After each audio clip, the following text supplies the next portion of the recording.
Вы смотрите новости Татарстана, в студии Алексей Калиничев. Здравствуйте, и вот о чем пойдет речь в этом выпуске. Выводы Валдая. Прозвучало такое предложение, чтобы ежегодно пусть Валдайский клуб собирается именно в Казани. Чем завершилась двухдневная встреча экспертов, узнал Дмитрий Аренин. Правовая коллизия или нарушение антимонопольного законодательства. Статья 14.9 Кодекса административных правонарушений Российской Федерации, размер штрафа от 15 до 50 тысяч рублей. Антимонопольная служба Татарстана возбудила дело в отношении исполкома Лаишевского района. В чем причина? Выясняла Юлия Гоголева. Лето – лучшее время сделать прививку от ковида. Оставлять себя без иммунитета от новой коронавирусной инфекции – это, по крайней мере, глупо. Санитарно-эпидемиологическую обстановку в республике представит Вероника Гайнудинова. Сегодня в Казани завершилась Центральноазиатская конференция дискуссионного клуба «Валдай». Здесь 60 российских и зарубежных экспертов из 16 стран обсуждали большой спектр международных вопросов. Это экономика, безопасность, борьба с пандемией. Все это актуально для всего мира и для Татарстана в частности. Почему валдайцы за то, чтобы форум вернулся в Казань? О решениях и предложениях Дмитрий Аренин. Конечно, я никакой здесь доклад читать не буду. У нас будет другая совсем сессия. Сегодня участники конференции дискутируют в формате «Открытый микрофон». Каждый делится своим видением, какое оно будущее России и Центральной Азии. Главный вопрос – Афганистан. Что там будет после ухода американских войск? Мы этого не знаем сейчас пока, никто не знает. Но во всяком случае совершенно очевидно, что и Россия, и Центральная Азия вместе, мне кажется, если мы будем вместе работать, предстоит, в общем-то, сделать для того, чтобы попытаться умиротворить Афганистан, добиться стабилизации, в том числе и через экономический интерес. Еще участники конференции подняли тему зеленой экономики. Станет ли в ближайшем будущем вода таким же экспортным товаром, как нефть? Мой вопрос такой. А может сейчас резко, революционно поменяться сотрудничество окружающего мира Центральной Азии, что вместо нефти и газа в ближайшие десятилетия вдруг фактор воды станет ключевым? Водород повезет пока, что более-менее понятно, скорее всего, Россия. Уже первое соглашение о строительстве водопроводного трубопровода идет в разработке с «Газпромом». Также эксперты обсудили политику России в Центральной Евразии, как ее воспринимают в странах региона. Как отметили, Россия действует в целом эффективно, но ей нужно быть более последовательной. Звучали два этих взаимосвязанных тезиса, что мы понимаем, что Россия – это важная держава, но хотелось бы, чтобы эта большая и важная держава была более последовательной и определенно в своих действиях. По-простому это можно сказать, что если говорите «А», то говорите и «Б» тоже. Как отметили, Татарстан как раз один из тех регионов страны, который активно и последовательно сотрудничает со странами Центральной Азии. Группу стратегического видения «Россия. Исламский мир» возглавляет Рустам Минниханов. Мы в основном взаимодействуем с Миннихановым. Я скажу, это очень правильная вещь, да, то есть когда делегируется человек, который близок к культуре, допустим, исламских стран, восточных стран, который имеет общие точки соприкосновения, это очень умная и рациональная стратегия. Сам Рустам Нургалиевич, он достаточно выдающийся человек, хотя он в основном занимается управлением, да, региона, да, но и в дипломатическом поприще он себя хорошо проявил. У нас имеются тесные экономические связи, торговые и просто дружественные. Наши таджикские граждане работают у вас в Татарстане, и причем они отзываются очень позитивно, во-первых, дружественные отношения, и, во-вторых, они чувствуют здесь у себя как на родине. Гости конференции отмечают, встреча в Казани прошла плодотворно. Главное пожелание – встречаться здесь чаще. Даже прозвучало такое предложение, чтобы ежегодно пусть Валдайский клуб собирается именно в Казани. Да, как центра, которые стягивают. Понимаете? Для Центральной Азии Казань, Татарстан имеет колоссальное значение и в историческом плане. В конце года Валдайский клуб собирается выпустить доклад, посвященный российской политике на постсоветском пространстве за последние 30 лет после распада СССР. И конференция в Казани послужит одним из ключевых интеллектуальных источников для этой научной работы. Дмитрий Аренин, Марат Зайдуллин, ТНВ, Казань. После завершения конференции участники клуба «Валдай» отправились на экскурсию на остров Град-Свияжский. Репортаж оттуда мы покажем чуть позже в выпуске. Ну а пока к другим новостям. Предприятия группы компаний «Таиф» оправились после пандемийного шока и выходят на траекторию устойчивого развития. Сегодня итоги работы инвестиционно-промышленной группы подвели на совещании с участием президента Рустама Минниханова. В ходе совещания затронули и тему объединения нефтехимических бизнесов группы компаний «Таиф» и холдинга «Сибур». Что это даст России и Татарстану? Каковы планы «Таифа» по реализации инвестпроектов? Все подробности узнаем из репортажа. Мы готовы участвовать. Это был тяжелый год, начинает видеосовещание Рустам Минниханов. Общие потери для экономики республики – 50 миллиардов рублей. Самый болезненный удар на себя приняли стратегические отрасли Татарстана – нефтехимия, нефтепереработка и энергетика. Предприятия группы «Таиф» смогли адаптироваться к работе в новых условиях и минимизировать потери. Группа не только не сократила численность работников, но даже увеличила на 271 человека. При этом среднемесячный доход наших сотрудников составил почти 64 тысячи рублей, увеличившись на 6% относительно 2019 года. Работу команды «Таиф» высоко оценил президент. Одно из пожеланий – не расслабляться, усилить дисциплину, принять необходимые меры по вакцинации. Никуда ковид не ушел. Значит, берегите себя и берегите коллег. Вопрос вакцинации на первом месте стоит, тем более, значит, правительство, непосредственно Рустам Галеевич, содействовали техническому обеспечению по вакцинам полностью, то есть вопроса в недостатке нет. Значит, очередей нет, все планово. Сейчас компании вышли на докризисные темпы развития. Финансовые показатели первого квартала показывают рост. Прибыль от продаж выросла более чем в 4 раза, с 5 миллиардов рублей в 2020 году до 23 миллиардов за 3 месяца этого года. Объединение нефтехимических бизнесов «Таифа» и «Сибура» – важная сделка, отметил Рустам Минниханов. Это новые доходы, реализация инвестиционной программы «Таифа», новые рабочие места, налоги, повышение благосостояния жителей. Социальная направленность, она даже будет усилена, получается? Намного, да. И, конечно, огромное количество рабочих мест. Любое рабочее место, которое мы создаем в нефтехимии, нефтепереработке, она дополнительно сразу создается почти не менее 40 дополнительных рабочих мест. Это устроители, торговли, там, театры, там, я даже не знаю, даже спортсменов дополнительно появляется. Сегодня состоялось заседание Совета директоров «Таиф». По предложению президента Татарстана председателем вновь избран Альберт Шигабуддинов. Пост заместителя сохранил Рустем Султеев. Также подтверждены полномочия генерального директора Руслана Шигабуддинова. Радик Фархулин, Тимур Бекмурзин, Андрей Мохов, Андрей Ключников, ТНВ «Казань». Асфан Галявов сегодня покинул кресло руководителя Метроэлектротранса, ушел с должности по собственному желанию, сообщила пресс-служба мэрии Казани. Напомним, он возглавлял предприятие 17 лет, трижды избирался депутатом Госсовета. Его уход эксперты связывают с чередой резонансных происшествий с электротранспортом. Последний случай 17 мая. При столкновении 2 трамваев пострадали 4 человека. Одному ампутировали ногу. По факту происшествия Следственный комитет возбудил уголовное дело о нарушении требований охраны труда. О новом месте работы Асфана Галявова не сообщается. На его место, по информации из наших источников, приходит Айдар Абдулхаков.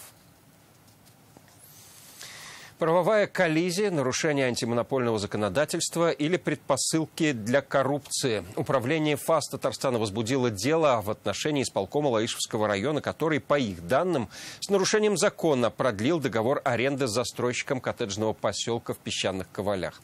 На многих участках уже стоят дома, но, возможно, землю потребуют вернуть в муниципальную собственность. Кому это может быть выгодно, разбиралась Юлия Гоголева. Еще 4 года назад здесь было чистое поле. Теперь престижный коттеджный комплекс. В 2017-м эти 13 гектаров земли в аренду у Лаишевского района взяла строительная компания «Спецкаучук Ремстрой». Ежегодно за аренду она платила муниципалитету 12 миллионов рублей.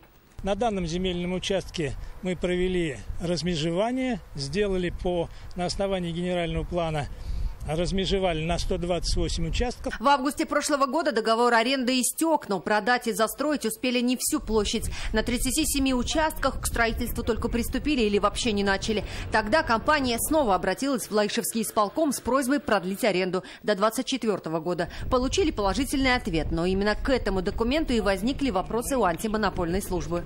ОАО «Спецкаучук Ремстрой» на оставшиеся 37 земельных участков также обратилась с просьбой предоставить их в аренду, аргументируя это тем, что на данных земельных участках ими расположены водопроводные сети. На самом деле эти водопроводные сети не проходят через 37 земельных участков, в связи с чем исполнительному комитету было выдано предупреждение о возврате данных земельных участков. Компания-застройщик уверяет, водопроводные сети еще в прошлом году были подведены ими к каждому из 37 участков. Значит, работы на объекте велись, и возвращать их в муниципальную собственность необходимости не было. Антимонопольная служба настаивает, водопроводные сети не проложены, а значит, участок нужно было вернуть исполкому и земли вновь выставить на торги. Объект сетей водопровода, он общий для всего поселка, был введен и зарегистрирован. Поэтому вот они продлили нам договор аренды. Со слов застройщика, подведен к поселку и газ, поэтому и цены на эти участки не маленькие, от 2 миллионов 300 тысяч рублей. Если земли вернут муниципалитету, в бюджет может поступить больше 50 миллионов. Но как быть с теми, кто уже построил здесь себе дом? Из спорных 37 участков на 10 строения полностью завершены и оформлены в рекпалате. Пострадают третьи лица. Люди, которые уже взяли эти земельные участки, внесли свои вложения туда, внесли деньги, построили. По словам застройщика этого поселка, по сути, вся эта ситуация возникла из-за пандемии. Многие владельцы этих участков только начали осваивать эту территорию. Вот здесь, к примеру, успели только заложить фундамент, но из-за финансового кризиса в стране на этом все встало.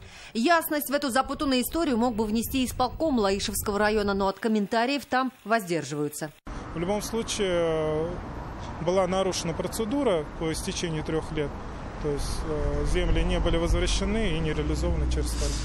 1 июня все участники конфликта встретятся в антимонопольной службе. На эту дату назначено рассмотрение этого дела. Если нарушение закона подтвердится, сотрудникам Лаишевского исполкома грозит штраф от 15 до 50 тысяч рублей. Но больше всего пострадают рядовые покупатели участков в этом поселке. Свое право на собственность им, возможно, придется доказывать уже в суде. Юлия Гоголева, Ильшат Мухаметов, ТНВ, Лаишевский район. АПК сегодня драйвер экономического развития. Все фермеры должны знать о мерах поддержки, которые есть для них в республике. Фарид Мухамедшин сегодня в Бугульме призвал сельчан к деловой активности. Возможности для этого есть. Скоро стартует новая программа «Агропрогресс». Готовы ли к ней бугульминские фермеры, узнаем далее. Давайте, кушайте. У Эдуарда Шафигуллина в селе Соколка своя страусиная ферма. Занимается реализацией мяса, яиц, сельским туризмом. Хочет развиваться, но без грантовой поддержки сложно. Страус в республике не сельхозптица, под грант не попадает. Мы бы, конечно, приобрели поголовье именно самок, да, страусов. Здесь территория у нас позволяет, то есть мы бы увеличили объем. Тем самым мы смогли бы уже начать воспроизводство именно от малышей, да, инкубацию, и до уже последующей продукции. А вот Сидикова свою семейную ферму в селе Батыр открыли как раз на грант в 3 миллиона рублей. Вложили еще 2 миллиона своих. Сегодня поголовье больше 100 коров. Это интересно. Свежий воздух всегда. Вот работать, трудиться всегда надо. Если не будешь сам трудиться, никто ничего не даст. А на селе можно прожить и так, трудясь. Молоком и мясом население города и района обеспечивают 3 крупных хозяйства и 32 КФХ. За прошлый год реализована продукция на 312 миллионов рублей. Об успехах и проблемах рассказывают Фариду Мухамедшину. 300 отобран тот виноград, который успеет созреть в наших условиях. Да. В республике сегодня больше 4000 фермерских хозяйств. Около 500 тысяч личных. На поддержку ЛПХ в 2020 году выделено почти 500 миллиарда рублей. В республике ведется серьезная работа по улучшению условий жизни сельчан. Строятся, ремонтируются объекты инфраструктуры, производства, благоустраиваются территории, в том числе через институт самообложения. Сейчас нужно решать проблемы со сбытом, доступом на прилавки супермаркетов, субсидированием и обновлением техники. Эти вопросы поэтапно решаются с участием республиканских и федеральных структур. Частично вопросы сбыта закрывают электронные площадки. Вот и сегодня в Бугульме Ильнар Рустамович показали мне, значит, электронную площадку. Очень интересно, это новое дело. В условиях цифровизации нашей с вами жизни на это тоже надо обращать внимание. Это доступность поиска всей информации через эти сети. Нужно научиться с ними работать, не пренебрегать их. С этого года в республике стартует новая программа «Агропрогресс». 70% стоимости агропроекта обеспечат средствами инвестиционного кредита. Грант предоставляется сельскохозяйственным товаропроизводителям с денежной выручкой не более 120 миллионов рублей, действующим не менее 1 года. Марат Зебаров в своем докладе обратил внимание и на то, что в ряде районов наблюдается значительное снижение поголовья коров. Фарид Мухаммедшин поручил тем районам, которые попали в антирейтинг, разработать программу по восстановлению дойного стада.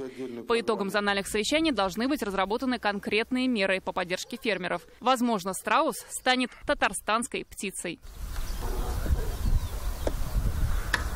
Наталья Мизина, Вероника Гайнудинова, Филюза Хамидуллина, Ирик Хабибуллин, ТНВ, Бугульминский район.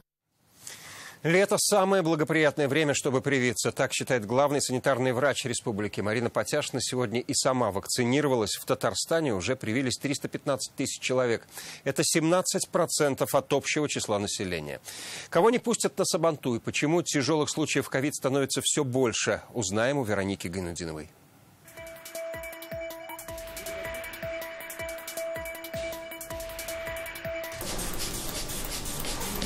Давление, температура, сатурация – обязательные процедуры перед вакцинацией. Привилась от коронавируса сегодня главный санитарный врач республики Марина Потяшина. Говорит, могла бы обезопасить себя и раньше, но были антитела, потом медотвод от вакцинации. Все мои близкие, и муж, и родители, они уже давно сделали прививку, и поэтому сегодня наконец-то пришел тот час, когда врачи разрешили и мне. Летом у нас увеличиваются традиционно социальные контакты, общение, путешествия, и оставлять себя без иммунитета от новой коронавирусной инфекции – это, по крайней мере, глупо. Лето – самое благоприятное время сделать прививку, говорят специалисты. Отмечают, отечественные вакцины защищают от всех штаммов ковид. Сегодня в республике уже 24 случая заболевания британским штаммом. Один случай в Рыбной Слободе, другой в Верхнем Услоне, остальные в Казани. При этом никто из заболевших не выезжал за границу. Само заболевание протекает более тяжело, раз уж оно пошло в той или иной форме. За последнюю неделю привились еще 33 тысячи татарстанцев. Провакцинированы 17% жителей республики. В Роспотребнадзоре напоминают, люди старше 60 лет в зоне особого риска. Скоро начнутся массовые мероприятия. Это Каравон и Сабантуй. Всем спешить на праздник не советуют. Рекомендую мне посещать массовые мероприятия тем лицам, кто не привит. Лицам старше 60 лет, кто также не привит. И при выходе на праздник, на массовые мероприятия иметь с собой либо антисептик в удобной дозировке, либо влажные салфетки с эффектом антисептика. Этим летом разрешили работу палаточных лагерей. Их 35. Всего детей на летний отдых примут 235 лагерей. Все они сейчас получают санитарно-эпидемиологические разрешения. Вероника Гайнудинова, Алмаз Зиаддинов, ТНВ, Казань. Казань идет на понижение этажности. Власти города отклонили 40% проектов из-за неоправданной высотности жилья. Что такое человейники и быть ли небоскребом в столице, читайте в интернет-газете «Реальное время». Рустам Минниханов обратился к татарстанцам по случаю Дня официального принятия ислама в Волжской Булгарии. Сегодня мусульманская умма республики продолжает оставаться хранительницей традиционных духовных ценностей, активно участвуя в популяризации и развитии татарского языка, укреплении института семьи и брака, в благотворительности. Особое значение эта деятельность приобретает в год родных языков, говорится в обращении президента. Следующий год особый для мусульман. В соответствии с решением президента России Владимира Путина будет отмечаться 1100-летний юбилей принятия ислама в Волжской Булгарии. Пусть же нынешнее празднование вдохновит нас на новые свершения и послужит созидательным прологом к грядущим юбилейным торжествам, отмечает Рустам Минниханов. Строительство социальных объектов, перспективы развития районных центров, проблемы образования. С такими вопросами обратились жители Набережных Челнов и Буинска к участникам праймериз «Единой России». Что еще волнует жителей Прикамья и Закамья? Светлана Звонарева расскажет. Каковы перспективы нашего города Мамадыш, перспективы построения, развития? Эта встреча проходит в Набережных Челнах. Здесь собрались жители Закамья. Один из первых вопросов главе Мамадышского района Анатолию Иванову. Проблемы муниципалитета знает не понаслышке, считает, что развитие надо видеть на полвека вперед. 3 направления мы должны развиваться. Первый – это, значит, жилищные условия. Создавать, значит, решать жилищные вопросы. Второй – это рабочие места. Рабочие места, вот, в том числе строить заводы, фабрики. И третье – это среда, в которой ты живешь. Вот город, в котором ты живешь, должны быть условия. Когда будут новые больницы? Вопрос Альфея Кагогиной, действующему депутату Госдумы. По вашим прогнозам, насколько скоро можно и возможно в городе реализовать еще один амбициозный проект – это строительство новой 5-й городской больницы? Работу мы начали, работа эта идет. Несколько встреч, в том числе и в федеральном министерстве, с курирующим заместителем министра здравоохранения Российской Федерации мы привлекли. Я, знаете, имею осторожный оптимизм, всегда так надо говорить, что мы в ближайшие 3-4 года этот проект реализуем. На татарском языке начал свое выступление новичок в избирательной кампании Рустам Калимулин, глава Высокогорского района. Он затронул вопросы сохранения родного языка и традиций. Нельзя забывать и о культурном развитии сел, о сохранении богатейшего исторического наследия, языка и традиций, носителем которых сегодня выступают сельчане. Встреча в Челнах прошла с участием опытных депутатов. Айрата Фарахова тоже спрашивают о перспективах местного здравоохранения. Айрат Закиевич, огромная просьба поддержать развитие гериатрической службы и реабилитационной службы в городе Набережные Челны, расширить, помочь, оснастить. Деньги в системе обязательного медицинского страхования становятся больше, то абсолютно важно действительно сегодня часть этих денег направлять на реабилитацию. Мы не можем соревноваться в огромном объеме только высокотехнологичных операций. Нам нужно этих людей поддерживать уже после технологичных операций. Ваше направление получит серьезную поддержку, я уверен в этом. В Буинске больше звучали вопросы о системе образования. На них отвечал еще один кандидат-тяжеловес Ильдар Гильмудинов. Как учитель хочу сказать, что нам очень важно, какое состояние атмосферы сегодня в школе. Нам еще многое нужно сделать для того, чтобы дети с радостью приходили в школу, чтобы учителя с радостью работали, много работы, и по ненужным, абсолютно ненужным проверкам, и по абсолютно надуманным иногда этим бесконечным количеством экзаменам. Это все в нашем понимании, мы знаем и готовы всю эту проблематику вместе с вами решить. Серии встреч с участниками праймериз завершаются. Сегодня последняя встреча в Нижнекамске. 24 мая начинается предварительное голосование. Светлана Звонарева, Айдар Мусин, Ильдар Кадыров, ТНВ, Набережные Челны. И мы возвращаемся к главной теме дня. Сегодня в Казани завершилась конференция клуба «Валдай». Кроме дискуссий и выступлений, его участники успели познакомиться с достопримечательностями республики. Накануне они побывали в Болгаре. Сегодня отправились на остров Град-Свияжск. Вместе с ними на экскурсии побывала и Алия Хайрудинова. После насыщенной программы форума в Казани участники Валдая отправились в Свияжск. Остров Град встречает их прохладой, водной гладью и звоном колоколов. 60 экспертов из 16 стран. Политики, советники глав государств, дипломаты, научные сотрудники. Здесь они открывают для себя другой Татарстан с богатой историей, наследием и бережным отношением к своей культуре. Это действительно мирового уровня достопримечательности, места, чувствуется история. И что меня особо трогает, как француза, это вот очень бережное отношение к своим памятникам истории. Казань один из самых, если не самый передовой регион в Российской Федерации. Здесь накоплен очень большой опыт и управления городским хозяйством, муниципалитетами. Вот здесь очень сильная школа урбанистов. И все это представляет очень большой интерес в регионе Центральной Азии, для нас, особенно в Казахстане. Сегодня историю Свияжска гостям рассказывала заместитель председателя Госсовета, руководитель фонда Возрождения Татьяна Ларионова. Она, как никто другой, знает, какими были и стали жемчужины республики. Татьяна Ларионова сообщила, в Татарстане Казани теперь 3 объекта под охраной ЮНЕСКО. Кремль, Болгар-и-Успенский собор и монастырь Свияжска. 2 наши жемчужины. Место принятия ислама – это древний Болгар, и православная жемчужина – остров Град-Свияжск. Этим наследием дорожит наше население. Многие в Татарстане впервые особо восхитились умению сохранить культурное наследие. Это пример для всего мира, отметили участники конференции «Валдай». Алия Хайрудинова, Александр Лобанов, ТНВ, Зеленодольский район. На этом все. Больше новостей на наших ресурсах в интернете. До встречи и всего доброго.